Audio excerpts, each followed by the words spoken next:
Welcome back to another episode of Raul's World of Synths. I am Raul. Today we're going to be going further with the Spring Reverb audio demonstrations that we've been doing. Last time we did kind of a basic synthesizer patch processed into this.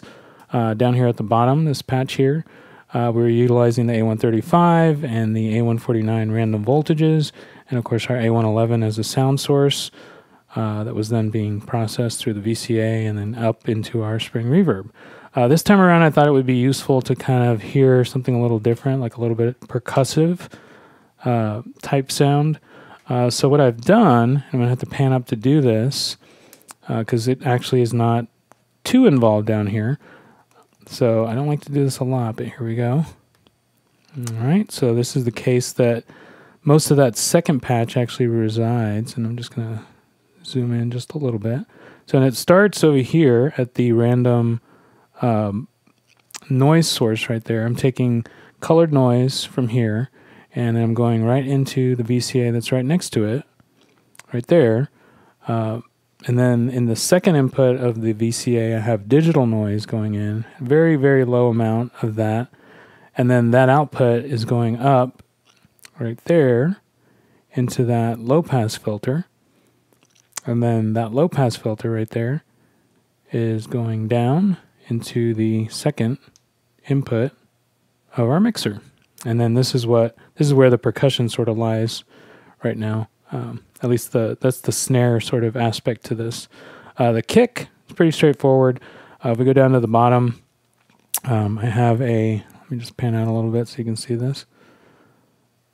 I don't exactly remember how I got it, but I started with sort of a trigger over here. I inverted it via the inverter on the far left over here. It's a little bit off camera.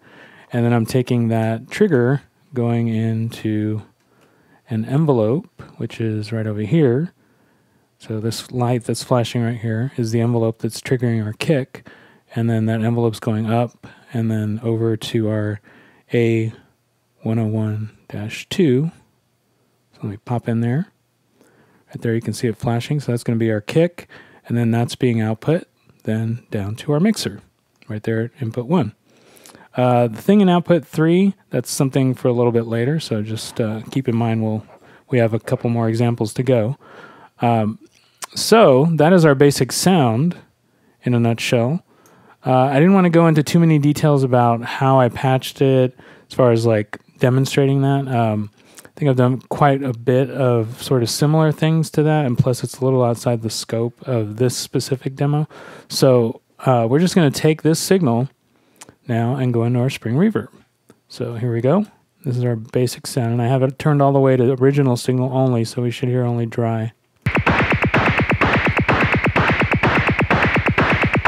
So there's our nice little percussion effect.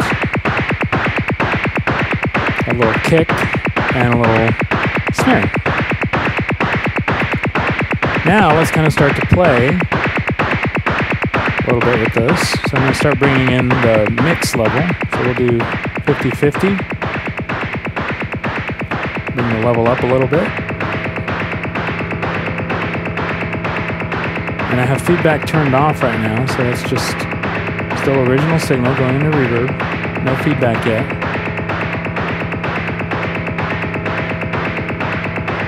Kind of adjust the emphasis a little bit if you want, to give it a little bit different color. Or we can bring the emphasis down, make it a little darker. Let's hear what the fully reverberated signal is. It's pretty cool. Sounds a little bit like whispers or something. Bringing the emphasis up. You can actually hear the springs there, which is fairly interesting.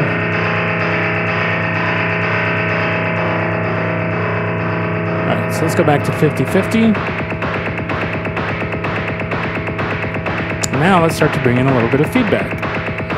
So we'll go to about 3 or 4 and hear what that sounds like, and then go from there. Just the emphasis a little bit. Still not getting any results right there, so let's go a little higher. There we go. It's pretty subtle so far. Let's hear the fully reverberated signal.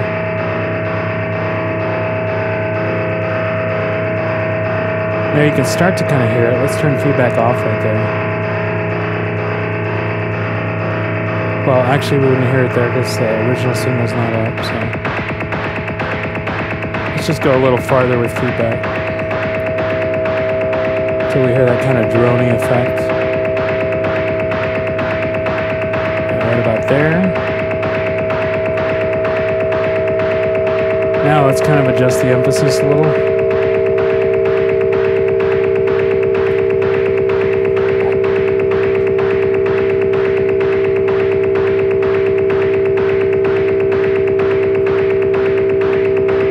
Let's bring the emphasis back up. Right there we can really start to hear the feedback.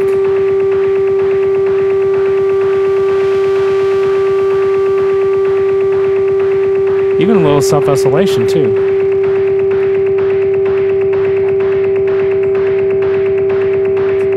Alright, so let's prepare to go a little further.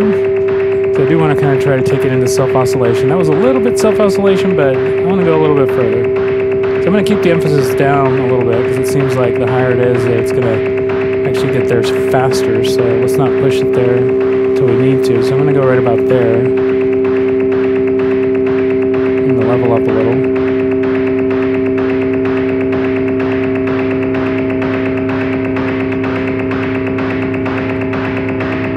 Let's go up a little. Should start to build and build and build right here.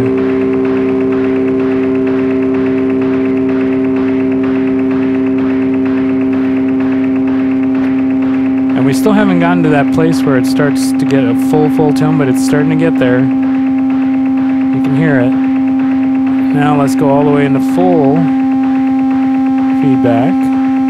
And let me just keep an eye on my levels so I don't go into overload over here.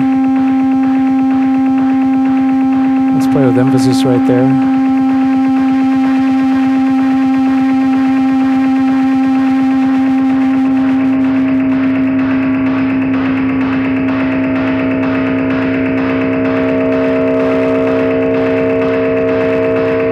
So for some pretty interesting sounds. Definitely different than what we heard before with the kind of synthesizer line.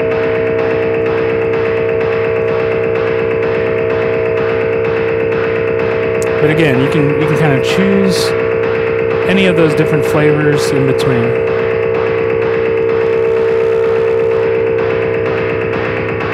Okay. Now we wrapped that one up pretty quickly. I just want to do maybe like one more thing. So I'm going to actually go down to my, remember this down here, the VCA, right there. So what I'm going to do is I'm going to bring up the digital noise going in there,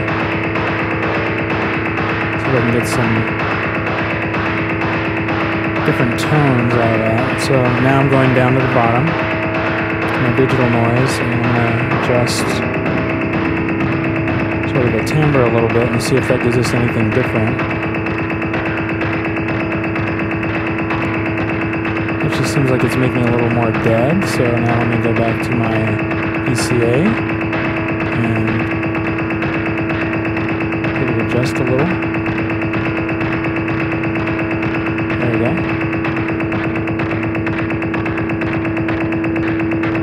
Let's hear the original right there.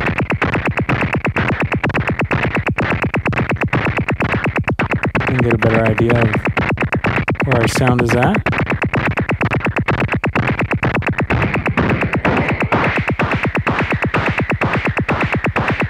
There we go, that's a little bit different.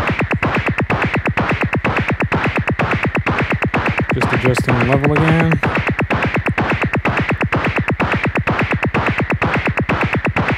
Okay, now let's do a little processing. Going back to 50-50 mix.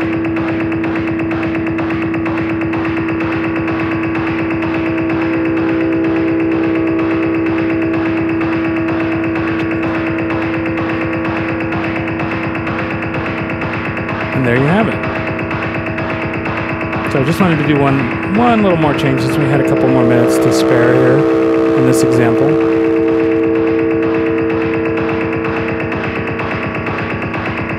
So, hopefully you found this useful. This is going to be the second example that we did with the Spring Reverb. I have another example lined up immediately after this, but I haven't chosen which one I want to do yet. So let's just keep it that I'm going to do an example in the next segment, and we'll be doing probably a bass line of some sort. Okay? So keep on patching out there. Thank you very much for watching, and see you next time.